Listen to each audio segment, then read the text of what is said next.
नमस्कार, India voice में आप सभी का स्वागत है। मैं आपके साथ दिव्या पांडे।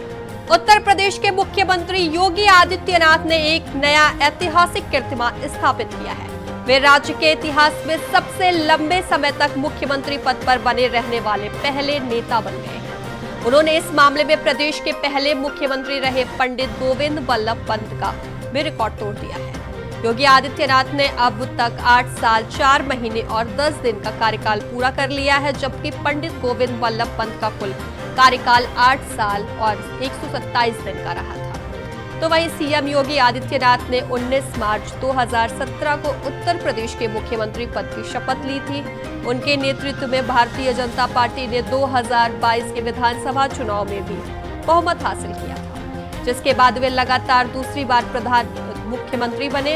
तो वह पहले ऐसे मुख्यमंत्री हैं जिन्होंने पूर्ण कार्यकाल के बाद दोबारा लगातार पद संभाला है। योगी आदित्यनाथ ने स्वर्गीय मुलायम सिंह यादव और एनडी तिवारी के साथ ही मायावती, अखिलेश यादव जैसे नेताओं को पीछे छोड़ दिया है। योगी आदित्यनाथ ने स्वर्गीय नारायण दत्त तिवारी का 37 वर्ष पुराना रिकॉर्ड तोड़ दिया है, जो अविभाजित उत्तर प्रदेश में दूसरी बार मुख्यमंत्री बने थे।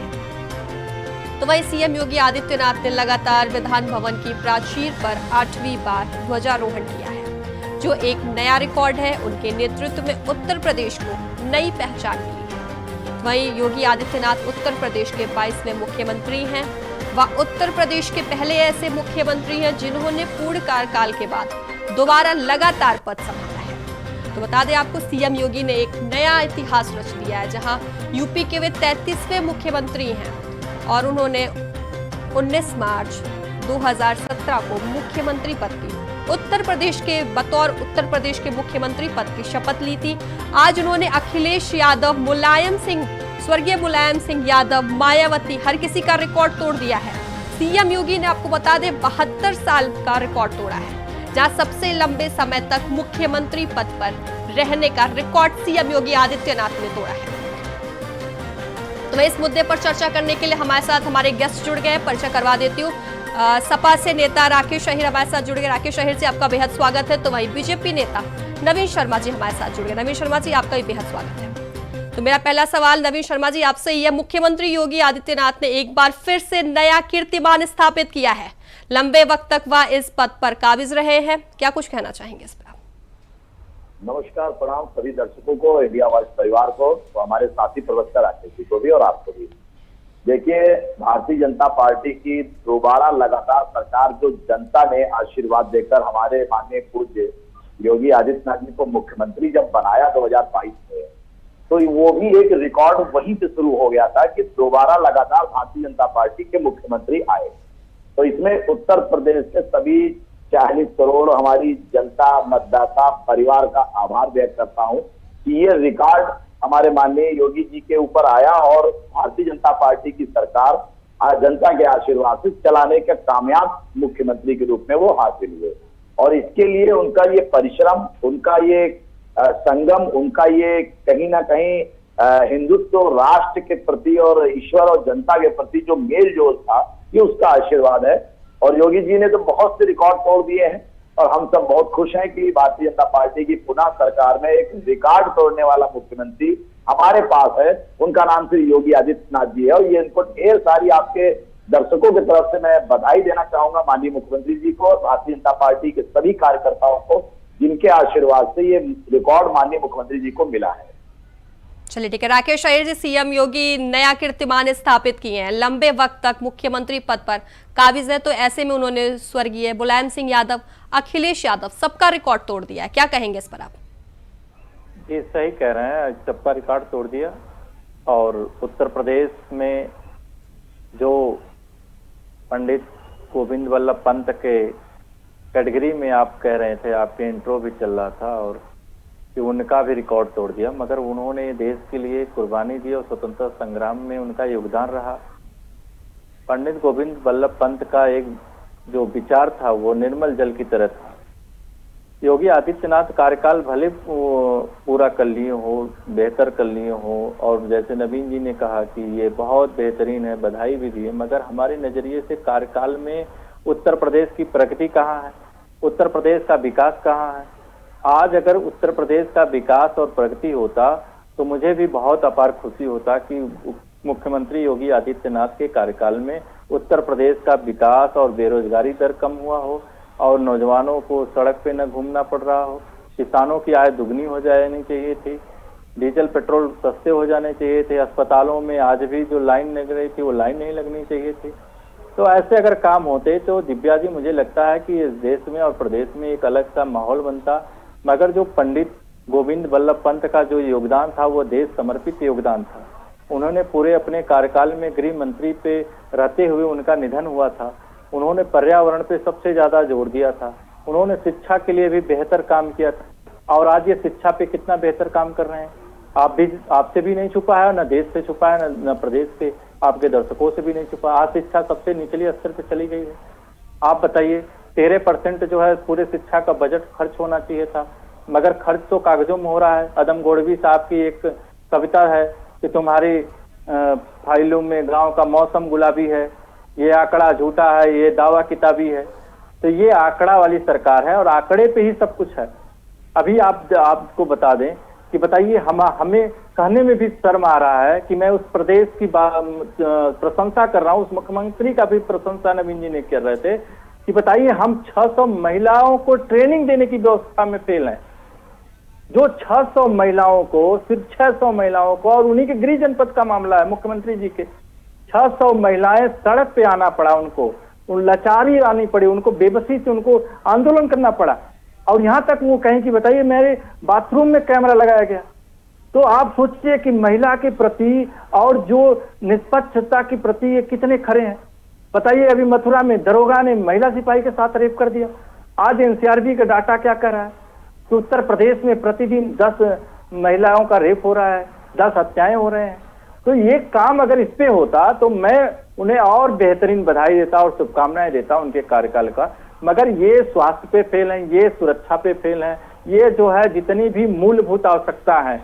आप बताइए जौनपुर में आप देखिए कल की एक खबर आई है कि 2 साल पहले इनके ठेकेदारों ने कागज पे सड़क बना दिए और पीडब्ल्यूडी के अधिकारी और कलेक्टर सब मिलके जो है सबको शेयर चला गया। और जब उस सड़क की किसानों ने और वहां के लोकलों ने जब मांग उठाया तो पता चला कि कागज में 2 साल पहले ही पैसा सेंक्शन हो गया और सड़क बनी नहीं। ये तो धन्य है कि मीडिया के लोग जरा उसको खबर को दिखाएं कि आनंद फानन में कल से गिट्टी गिर रही है। तो आप सोच लीजिए कि काम सब कागज पे हो रहा है, जितने भी कागज पे। मैं तो नवीन जी बैठे हैं 8 साल की। जी बिल्कुल। नवीन शर्मा जी, सीएम योगी आदित्यनाथ के कार्यकाल में विकास नहीं हुआ है, राकेश अहिर जी कह रहे हैं। 1 मिनट में और लेना चाह रहा हूँ दिव्या जी। नवीन शर्मा जी बता दें कि 8 सालों में इन्होंने महिलाओं के प्रति क्या किया, नौजवानों के प्रति इन्होंने क्या किया, जो बढ़ते अपराध पे इन्होंने क्या किया, ये चिकित्सा पे इन्होंने कितना बेहतर काम किया, कितने मेडिकल कॉलेज को खोले हैं, कितने नए स्कूलों को बनाया गया है। मैं चाहता हूं कि जरा इसको भी विस्तृत करके नवीन शर्मा जी बताएं। मगर नवीन शर्मा जी अभी आप बताने से पहले ये सिर्फ गोलमोल करके बताएंगे, क्योंकि इनके पास कोई आंकड़ा ही नहीं, क्योंकि बना ही नहीं है। जौनपुर में मेडिकल कॉलेज समाजवादी पार्टी और अखिलेश यादव ने बनवाया, आज भी जौनपुर का मेडिकल कॉलेज नहीं चल रहा है। केवल बस आके रिबन काट के चले गए मुख्यमंत्री जी। आगे वाला पोर्शन जो है बस कलर पुता गया है, आज भी उसमें नहीं चल रहा है। तो ऐसे जितने भी उत्तर प्रदेश में समाजवादी पार्टी के लोग और माननीय अखिलेश यादव जी ने जो काम किया है उसी का रिबन और फीता काट के अपने नाम से एक वहां बोर्ड लगा दिए हैं कि मेरा काम है। मगर देश और प्रदेश की जनता जान रही है कि समाजवादी पार्टी और माननीय अखिलेश यादव जी की सरकार का काम है। ये काम नहीं बता पाएंगे कि एक भी काम बता दें। नवीन शर्मा जी बोलिए आप। हाँ, मैं राकेश जी से एक बात जरूर कहना चाहूंगा कि आज जब काम बताने की बात आ रहा है तो आप खाली इतना बताइए कि 2012 से 2017 के बीच में सरकार के साथ जनता के क्या हालात थे, जनता क्या सुरक्षित। आप जैसे महिला की बात कर रहे थे, महिला की बात कर रहे थे, महिला सुरक्षा की बात कर रहे थे। आप एनसीआरबी की भी रिपोर्ट देख लीजिए, 2012 से 2017 के बीच में क्या सुरक्षित थी महिलाएं हमारे यहाँ। मैं तो बता रहा हूँ कितने रेप होते थे, कितने मर्डर होते थे, कितने अवैध कब्जे होते थे। एनसीआरबी का नेताओं के 34% ज्यादा अपराधी मामले बढ़े हैं। संभालने के बाद किसी भी तरीके से प्रशासन किसी नेता की भगौती में नहीं पड़ा हुआ है। वो प्रशासन अपना काम करता है, जो गलत करता है उसके साथ गलत होता है और जो सही करता है उसके साथ न्याय होता है। आज की डेट में आप सुशासन की बात कर रहे हैं। खाली आप ये बता दीजिए, उत्तर प्रदेश में माननीय मुख्यमंत्री जी ने कितनी अवैध जमीनें छुड़वाई हैं? वो जमीनें सरकारी काम में अब आ रही हैं कि नहीं आ रही है? सबसे ज्यादा कितनी सरकारी जमीनें आपके पार्टी के बड़े बड़े लोग अपने भवन बना लिए, मदरसे बना लिए, स्कूल बना लिए, मॉल बना लिए, और उसके पीछे आज वो जेल में, सवाल स्वास्थ्य पे बात करेंगे तो ये मॉल पे चले जाएंगे, अगर सुरक्षा पे बात करेंगे आज आप देखिए, आज चले जाएंगे, इनसे अगर नौकरी की बात करेंगे तो गाय गोबर पे चले जाएंगे, इनसे अगर सवाल किया जाएगा कि नारी अस्मिता पे कैसे बचानी है तो ये मंदिर पे चले जाएंगे। नारी अस्मिता को बचाने के लिए सवाल पूछेंगे ये गोल जवाब देंगे। जो अभियान चलाया, इनके पास कोई जवाब नहीं, कोई विजनरी सोच नहीं है इनके पास। और दावे के साथ कह रहा हूँ कि नवीन शर्मा एक काम ये बता दें कि उत्तर प्रदेश में इन्होंने शिक्षा बेहतर के लिए कितना काम किया, तो नहीं बता पाएंगे। कितने बात कर रहे हैं राकेश जी, जो पहले शिक्षा में धांधली होती थी, क्या वो होती है? पहले कितने घोटाले होते थे शिक्षा पे? कहीं घोटाला, कहीं लोगों ने देखा आपके प्रति, टीचर आते ही नहीं थे, महीनों टीचर स्कूल नहीं जाते थे। ये सारे लोग कैसे होता था? सेटिंग से ही होता था। सारे लोग वो सारी चीजों में सुधार हुआ। एलटी और टीजीटी पीजीटी का एग्जाम अभी तक नहीं हुआ, 4 साल बीत गए। बताइए, ये दुर्भाग्य है उत्तर प्रदेश का। ये प्रशासन अपने हिसाब से काम करता है, प्रशासन का काम है। बताइए, 4 साल हो गया, भर्ती कंप्लीट नहीं हुई। ये कह रहे हैं कि जो है हम शिक्षा बेहतर कर रहे हैं। टीजीटी पीजीटी के बच्चों बताओ 4 साल में उनकी उम्र निकल जाएगी एग्जाम कराते कराते, और 26 पेपर नौजवानों को फेल कर दिया, पेपर लीक करा के उनका भविष्य खत्म कर दिया। ये सबसे पहले तो आप सरकार पे जो ये इल्जाम लगाते हैं कि अभी कल जो आरओ का परीक्षा हुआ है वो भी एक बार लीक हो चुका था, तब कल आपने आरओ का पेपर कराया। किन लोगों ने ये काम किया, उनको सरकार ने कितना काम किया, कितना उस पर बेहतर काम किया, और वो आज जेल में जो काम किया था आप उसी का फीता काट काट के अपनी हाथ से अपने ही पीठ थपथपाने में लगे हुए नवीन। आज जो उत्तर प्रदेश के अंदर अखिलेश जी ने आगरा एक्सप्रेसवे बनवाया, उसके बाद उत्तर प्रदेश में भारतीय जनता पार्टी की सरकार ने कितने एक्सप्रेसवे बनवाए? चलिए, अच्छा बधाई देता हूँ कि कम से कम आपने स्वीकार कर लिया कि उत्तर प्रदेश में आगरा एक्सप्रेसवे माननीय अखिलेश यादव जी ने बनाया। मैंने कहा कि जिसमें मुख्यमंत्री जी बैठते हैं लोक भवन, वो भी बता दीजिए कौन बनाया है, अगर हिम्मत है तो ये भी बता दीजिए। 2017 के बीच में जो भी सरकार ने काम किया वो अटल बिहारी वाजपेयी, मगर अपने नेता अटल बिहारी वाजपेयी को सम्मान देने का काम भी अगर कोई किया तो समाजवादी पार्टी के लोग ने किया। उसमें कहीं धांधली होने का काम बनाया। और समाजवादी पार्टी यूपी के अंदर आए, एयरपोर्ट कितने आप जोड़ सकते हैं? आप एयरपोर्टों को भूल जाएंगे, आप हमारे विकास के दौरों को कैसे, आप एयरपोर्ट भी तो विकास में आता है। एयरपोर्ट में कितने लोगों को नौकरी रोजगार मिलती है?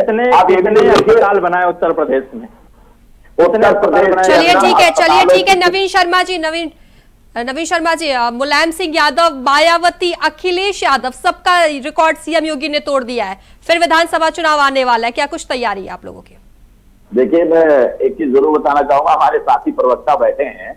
भारतीय जनता पार्टी हर एक बूथ और मंडल पर जाकर अपने कार्यकर्ताओं के साथ बैठकों में भी निरंतर सेवा कर रही है, जनता की चीजों को समझ रही है।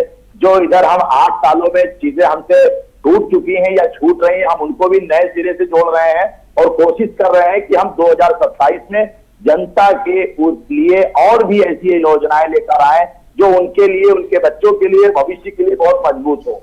यहाँ तक कि बेहतर चीजों के लिए हमारी सरकार काम कर रही है और माननीय मुख्यमंत्री जी को ये सारा श्रेय जाता है, योगी जी को, कि उन्होंने अच्छे सुशासन से उत्तर प्रदेश की अच्छी तस्वीर, बड़े बड़े बिजनेसमैन अगर आज यूपी में बिजनेस करने आ रहे हैं तो यूपी की अच्छी छवि सुरक्षा के तहत आ रहे हैं। नहीं तो पहले यूपी की तरफ कोई बड़ा बिजनेसमैन मुंह घुमा के नहीं देखता था। तो इसका भी श्रेय माननीय मुख्यमंत्री योगी जी को जाना चाहिए कि आज जो बड़े बड़े बिजनेसमैन यूपी में इन्वेस्ट करते हैं, बड़े उद्योग लगा रहे हैं, उसका कारण भी मुख्यमंत्री योगी जी को जाना चाहिए। आज हमारे यहाँ जिस तरीके से पुलिस प्रशासन हो या कोई सरकारी प्रशासन हो, वो किसी नेता की गुलामी करने के लिए नहीं है। प्रशासन का काम है आम जनता के साथ खड़े होकर न्यायपूर्वक उनका काम करने का है। पहले क्या करते थे, नेता चलाते थे थाना, अब थाना प्रशासन, जो प्रशासन का हक है वो चलाने का काम करता है। आप खुद देखिए सरकार के अंदर कितना बदलाव हुआ, ये भी तो देखिए। न्यायपूर्वक काम होगा, चाहे और कोई भी, अगर हमारी भी पार्टी का विधायक है अगर गलत काम करता है तो मुख्यमंत्री जी उसको बताने का काम नहीं करते हैं। पहले 5 KD से फोन जाता था, छोड़ दीजिए हमारे विधायक है, हमारे नेता है, मगर अब हमारे 5 KD से किसी नेता अगर कोई गलत काम करता है तो फोन नहीं जाता किसी को कि छोड़ दीजिए ये हमारी पार्टी के। गलत काम करने वाले का कोई धर्म नहीं होता, कोई पार्टी को दिया उतने समय शायद मुझे भी देना। बोलिए राकेश अहिर जी, बोलिए। मैं कह रहा हूं बहुत अच्छा नवीन शर्मा जी ने कहा कि थाना उस समय समाजवादी चलाते थे, आज तो थानों में पुलिस वाले लूट रहे हैं। बलिया के नरई थाने में पुलिस को गिरफ्तार कर रही है, आईजी के यहाँ शिकायत करने को जा रहा है, और महिला सिपाही सुरक्षित नहीं है, उनके साथ गैंगरेप हो रहा है। और ये बहुत बेहतरीन इन्होंने कहा कि उद्योगपति आके उत्तर प्रदेश में उद्योग लगा रहे हैं, लाखों करोड़ों रुपया का अपनी एमओयू साइन कराया था। आप बता दीजिए कि कहाँ कहाँ किस जिले में उद्योग लगा है। एमओयू जितने लोग करोड़ों का, जो मुख्यमंत्री जी कहेगी इतने करोड़ का एमओयू साइन हुआ, तो उतने करोड़ के लोग कहाँ हैं? आज जो कह रहे थे इतने नौजवानों को नौकरी देंगे, वो कहाँ है? आज तो बनारस बगल में है, डूब रहा है विकास वहां का, जाके देख लीजिए। मैं तो कह रहा इंडिया वाइज के पत्रकार भी जाके अपने कैमरे में कैद करें कि एक दिन की बारिश में बनारस डूब रहा है, जहां विकास आपका वो विकास डूब रहा है, उसको बचा लीजिए। कुदरत की बारिश में बाकी मुख्यमंत्री जी का क्या भाई, बारिश से हम बचाव कर सकते हैं, मगर पानी अगर कुदरत बरसा रहा है तो क्या वहां पे हम हो या आप हो, क्या बारिश बरसने से रोक नहीं सकते? मगर जब वो बारिश होती है तो उसके निकास का काम करते हैं, उसके डेवलपमेंट का कह रहा हूँ। अभी आपको मैं और चीज आ रहा हूँ, अभी उत्तर प्रदेश ये लखनऊ महानगर, उत्तर प्रदेश का लखनऊ महानगर में आप वो बकायदा माननीय महामहिम राष्ट्रपति जी ने तीसरे स्थान का अवार्ड दिया है, तो ये भी मुख्यमंत्री योगी जी के अंदर। चलिए ठीक है राकेश अहिर जी, आप विपक्ष की भूमिका में हैं, लेकिन फिर भी कुछ उनके फैसले सीएम योगी आदित्यनाथ के जो आपको पसंद आए हो? हाँ, मुझे पसंद है सीएम योगी का फैसला। तो उनके सरकार बनते हैं कई लोगों के साढ़ से मौत हो गई, बीएचयू में एक प्रोफेसर की जान चली गई साढ़ों से। हाँ, मुझे उनसे बनने से एक चीज और अच्छा हो गया कि जो चश्मा लगा था भारतीय जनता पार्टी के गृह मंत्री ऐसे लगा के देख रहे थे, आपको पता होगा एक रैली में कि महिलाएं रात को 12 बजे गहना लाद के वो अकेली जा सकती हैं उत्तर प्रदेश के किसी भी जगह। आज तक मैं वो दिख नहीं रहा कि कोई एक भी ऐसे सुरक्षित चल जाए दिन में। एनसीआरबी का डाटा अपने आप ऊपर भाग रहा है, और पूरे देश में ये एनसीआरबी का डाटा कह रहा है कि सबसे नंबर 1 पे उत्तर प्रदेश है महिला दुष्कर्म में और असुरक्षा में। हमारे महबूब नेता माननीय अखिलेश यादव तो 1090 हेल्पलाइन नंबर शुरू किए थे कि महिलाओं को जल्दी से 10 मिनट में उनके लिए पहुंचना है। मैं तो कह रहा हूँ श्रद्धेय अटल बिहारी वाजपेयी इनके आदर्श हैं, मगर हमारे नेता के बनाए हुए कैंसर इंस्टीट्यूट में उनको सम्मान मिला जाके। इकाना स्टेडियम हमारे नेता माननीय अखिलेश यादव जी ने बनाया है। मेट्रो कौन बनाया? हमारी पार्टी समाजवादी पार्टी के लोग बनाए हैं। आज भी लखनऊ में ऑक्सीजन लेने के लिए और योगा करने के लिए, टहलने के लिए अगर कोई बनाया है तो समाजवादी पार्टी के सरकार। राम मनोहर लोहिया पार्क बनाया है, जनेश्वर मिश्र पार्क बना के लखनऊ में सौगात दिया है। नवीन मिश्रा तो केवल बस ये बातों से कर सकते हैं। मैं तो कह रहा हूं कि अभी इन्हीं के एक विधायक कहते हैं कि सबसे ज्यादा गाय इन्हीं की सरकार में कट रही हैं, और एक विधायक इनके और एक ए.के. शर्मा बिजली मंत्री 2 दिन पहले कह दिए कि बिजली विभाग तो पुलिस विभाग से भी खराब हो गई है।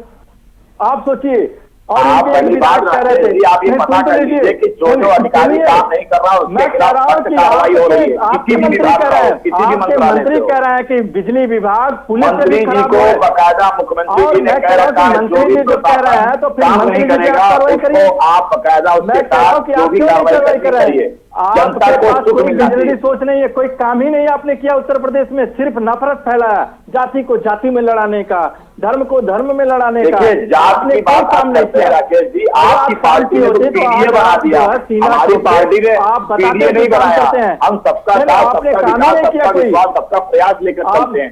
आपकी पार्टी ने जो दिया तीसरा दलित यानी बांटने का काम तो आपने किया भाई, वोट लेकर बांटने का काम तो आपने किया, हमारी पार्टी ने बांटने का काम ही नहीं किया। आप सबका छोड़ दिए कि भाई आप चलिए, आप अपने अपने तरीके से देखिए। आपको पता है कि महंगाई दर कितना बढ़ गया आपकी सरकार में नवीन जी? महंगाई दर आपके सरकार में बढ़ गया, बेरोजगारी दर आपके सरकार में बढ़ गया, दवाइयाँ इतनी महंगी, जेनेरिक दवाइयाँ 400% महंगी हो गई हैं। आपको पता है कि औषध मंत्रालय से जो भी हमारे मैं कह रहा हूँ, आपको कुछ पता है आप वहाँ से दवा लीजिए, कोई टैक्स नहीं है, गरीबों की दवा है, अमीरों की भी दवा है, सभी दवाओं पे छूट है। सस्ता हालत लोगों की, प्रधानमंत्री जी ने योजनाएं गरीबों के लिए चलाई है, गरीबों को मिल रही है, कोई योजना खराब नहीं। मैं तो कह रहा हूँ कि कभी आप अस्पतालों में जरा जाके झांक के देखिए, आप अपने सरकारी अस्पतालों में, आपके मंत्री कहते हैं कि सरकारी अस्पतालों में दवा नहीं है, रैपिड नहीं है। बताइए, कुत्ता काटने की सुई आपके अस्पतालों में नहीं है?